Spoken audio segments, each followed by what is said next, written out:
Hi everybody!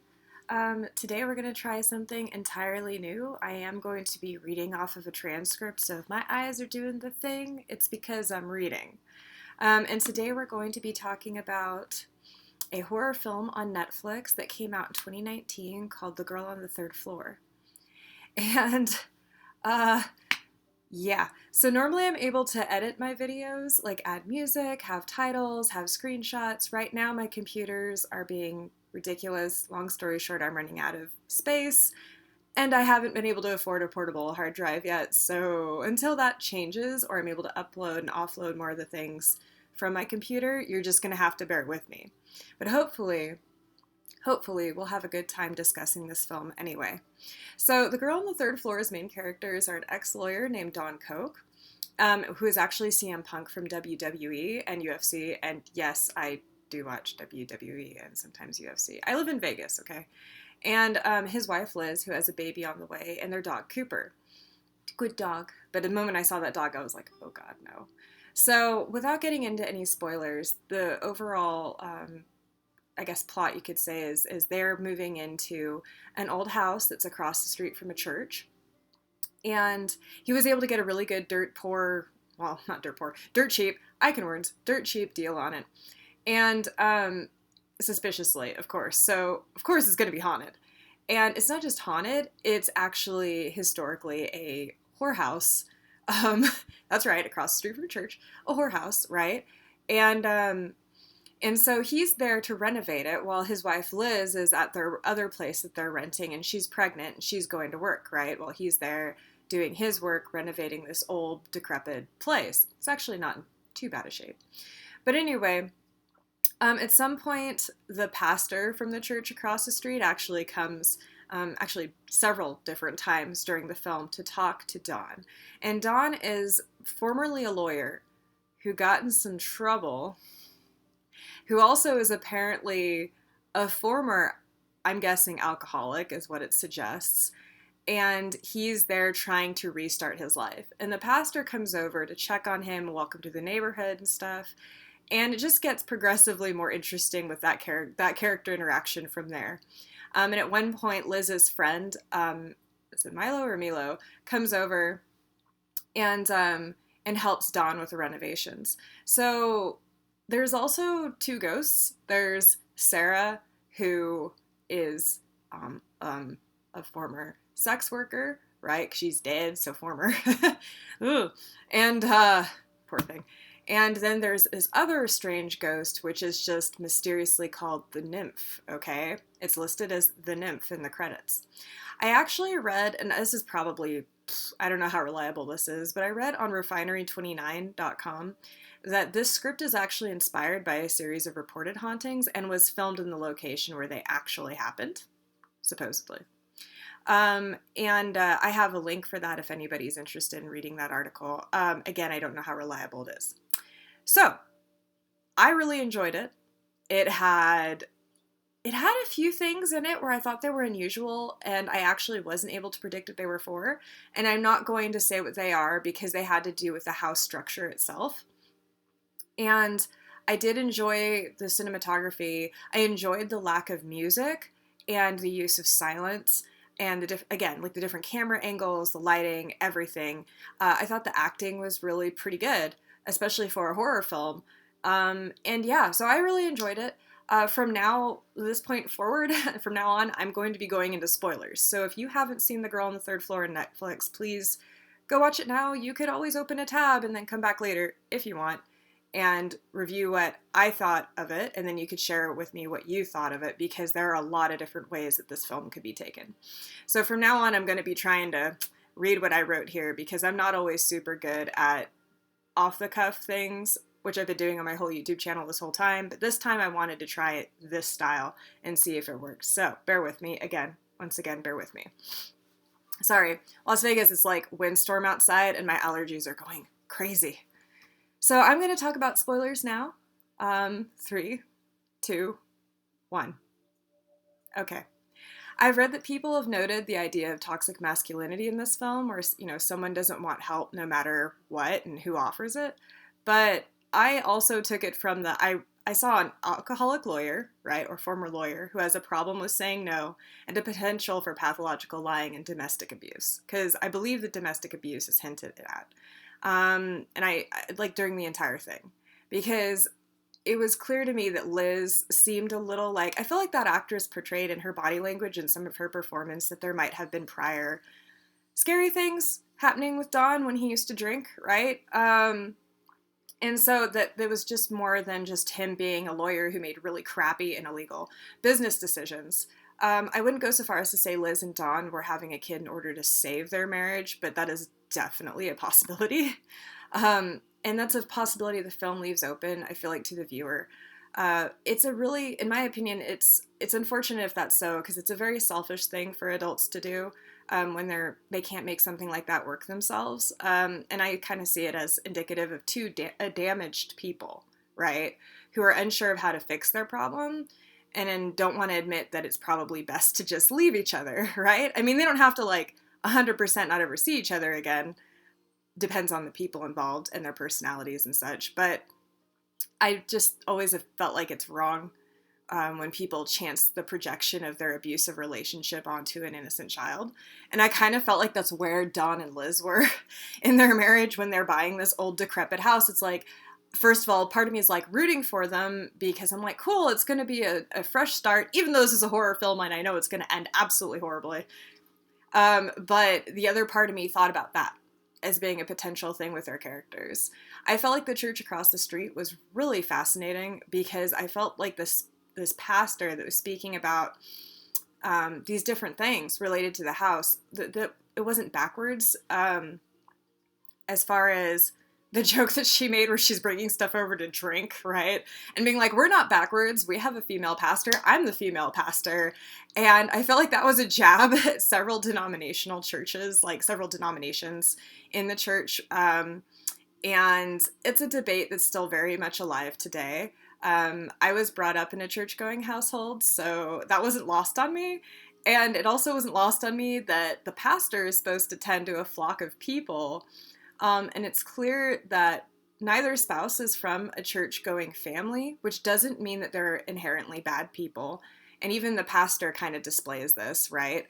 Because she's concerned about them.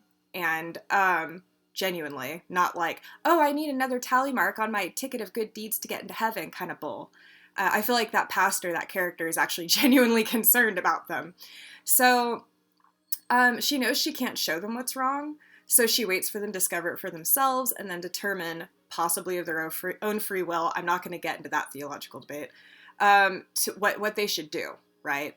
And I thought that was an interesting theme, that the characters could decide how they were going to interact with the ghost, and that could influence the outcome of the haunting, which is true in almost every ghost and haunting kind of horror film, but I felt like that there was even more empowerment in that way in this particular movie. So while one could argue that this cruelty, this was cruelty, that she should have warned them, okay? That I kind of am like, oh really, how much of the population is really going to believe you if you waltz up to them, especially as a pastor with the church across the street, and go, by the way, your house is haunted and there's bad stuff that happens in it. They're just going to view you as some annoying pastor that just wants your butts in the seats on Sabbath, okay? They're not going to take you seriously. So I feel like the pastor was a very believable character. And I like the fact that she didn't have, she talked about how there were couples that were able to live in the house for years without issues. And when the first thing she asks Dawn is, are you gay? Basically, are you het? Are you not? Basically not even het, but any attraction to women, right? So even bi, I'm guessing, right? And he's like, oh no, I like women. And she's like, oh, this, even thinking, being like, oh, this could be a problem. Because the house is, it preys on people who are attracted to women, right? And it didn't occur to me either until I was writing this that now that I think about it, the pastor may have not entered the house just because she knew there was bad juju in there. She might have not entered the house because who knows? There's nothing saying or written in the script that the pastor was het, right? There's nothing there saying she's heterosexual. So that was another route that my brain was like, hey, wait a minute, this pastor never wanted to set foot in there. And she knew about these things, and she even brought it up with Dawn, right? So she didn't have a lot of open disdain for that kind of thing, which was pretty interesting because stereotypically most pastors and priests in media do because obvious horrible reasons. And she didn't even seem to hate like the tortured souls who haunted the place because of their involvement in sex work. It was none of that. It was like you could tell that it was just kind of like, yeah, this happened and it's awful. Um, and yeah, so that was an interesting take that I felt this film had when it came to handling the whole like Christian pastor element or priest element in the horror film, which is unique to me. I haven't really seen that approach before. And I want to also, from there, because we already started talking about it, I want to start addressing the parts of the film that were the most disturbing for people, I think, and it's the sexual parts of the film. Because most horror films are about sex and death, if you really want to go there, but this one definitely kicks it up way, like several notches, right? Because Sarah, the sex worker who's now tormenting the house owners, she's obviously a sad and enraged spirit, right? And I think it was really because that she was a star in the eyes of the house, but she was easily forgotten and replaceable in the eyes of the patrons at the house, right? And I feel like Dawn discarding her, which is also the likely scenario of other house owners, triggered the more aggressive part of the haunting because it was the rejection she faced by the male patrons that caused her to be so easily abused and forgotten after her death, which was just awful. And that's also why she went after Milo. I am such an idiot. I can't believe I can't remember how to pronounce that. When he approached her. And that's what, it's just like this inner rage that would come out, right? When she had something like that happen. Even when Liz was kind of like coming after her. As for the house itself becoming a living, breathing pound of flesh, which actually some of this imagery reminded me of weird ass stuff you used to see in like 1980s horror films, and I dug it, even though it was creepy. The living, breathing pound of flesh thing could be taken so many different ways, the house becoming that. One of my friends noted when I was talking to them through chat, while I was watching this, because they can't watch horror films, but I was like updating them every once in a while what was happening, like, oh my god, this, and they were like, well, Kelly, it is a horror house, and I'm like,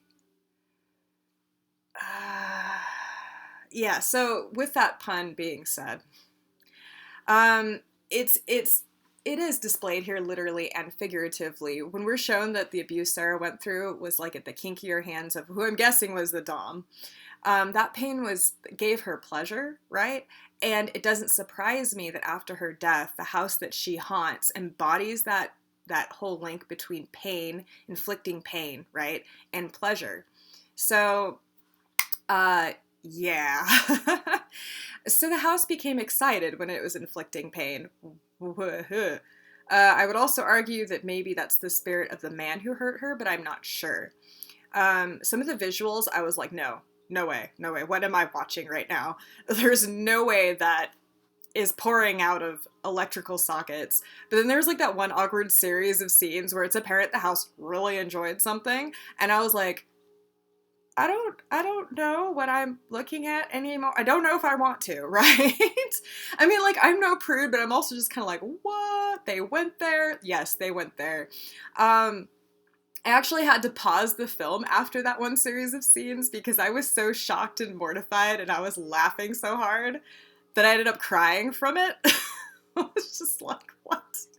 The more disturbing aspects of the film, other than that, was when Cooper was killed and was like, as soon as they killed the dog, I knew that Milo was done. I was like, damn it, he's going to die, you know? And when Sarah and the nymph kept using marbles to like lure people into play, right, in their little haunting game, and then literally using those same marbles to get under Dawn's skin, I was like having violent flashbacks to the Mummy with the scarab beetles. I was like, oh, no. Like those scarab beetles in the Mummy were way worse than the actual mummy itself. Like, And the same thing here. I feel like that was actually one of the grossest parts of the film for me. Excuse me. Additionally, the fact that the marbles were used as a way to, like, literally get under Dawn's skin. Like, Sarah and the nymph were literally getting under Dawn's skin, right? After they had their way. And he's just slicing himself open to try and get it out. And I was like, I had to turn it on mute and look away because, at least partially, out of the corner of my glasses, I can't see as well with, because when I was 12 and I had my first spinal fusion surgery, they had to bring me up a little bit. And I remember my face being on like cold, hard metal slab at 12. And I remember feeling this, and then this, and then people having their hands inside my body with my spine. Yeah. So I have issues sometimes watching that kind of thing because, like, literally that shit comes back and I'm like, oh, the human Ziploc bag feeling, ah ha ha ha, which, as you know, also happens in this film. The fact that they show him being, like, literally used as a skin suit by Sarah to scare Liz when she finally comes over and is starting to realize things don't add up and is starting to be, you know, attacked by Sarah. That was so radical. Oh God, that was radical. It was just so... So when Sarah peeled Dawn open to scare the hell out of Liz, that was just one of those moments where I thought, once again, while I was watching this, I can never unsee this. Thank you. And yeah, so Sarah had literally gotten under Dawn's skin in death, and he, like Mila, was now a prisoner to use according to her whims, basically, right? Okay. So lastly, one of the more disturbing bits that my brain was trying not to understand because I just don't want to, but I can't go without mentioning it, is the idea of the nymph. And as soon as Dawn found that room with the crayon drawings and the Birdman and the little girl, I was like, this is gross and not good. And, you know, you think there's child sexual abuse going on, and the fact that, like, you know, alarm bells going off when that scene happened for me. And then later on, the nymph is actually, during the haunting, bashed in, deformed face with, like, a woman's body. And so it's just really heinous, all the things that you could read into that, okay? So the idea that someone could raise someone like that and then maybe slaughter them is horrifying. And what made it even worse, which I didn't think was possible, was that Dawn in his death is hinted to hold the same possibility for his newborn daughter by dropping marbles into her crib. And I just, so basically, even though Liz and the pastor put Sarah's body to rest, Dawn's was not at rest still. And because of this, the house will probably use him. It's basically like the cycle continues. So yeah, that's the girl on the third floor. And also, I want to mention the fact that Dawn murdered Sarah. Like, Liz's husband murdered Sarah, thinking that that was an actual person. So Dawn is way, way, way far from being an okay person. So, yeah, so again, that's the girl on the third floor. I couldn't leave without mentioning that. That's from my perspective, everyone. Please let me know what you thought of this film, because there are so many different things to say about it, different ways to interpret it, and I'm really morbidly curious. So if you liked this video, please subscribe and ring the bell, and support me on Patreon if you feel so led. I also have a Redbubble shop I recently opened, but I haven't added much to recently, but there's some products on there that are kind of fun. And again, normally my videos are edited way properly. Right now my computer and everything else just is, so I can't. But until there's upgrades, this is how it is for now. Take care as you're able, everyone. This is Kelly with Eclectic Entries, signing off for now.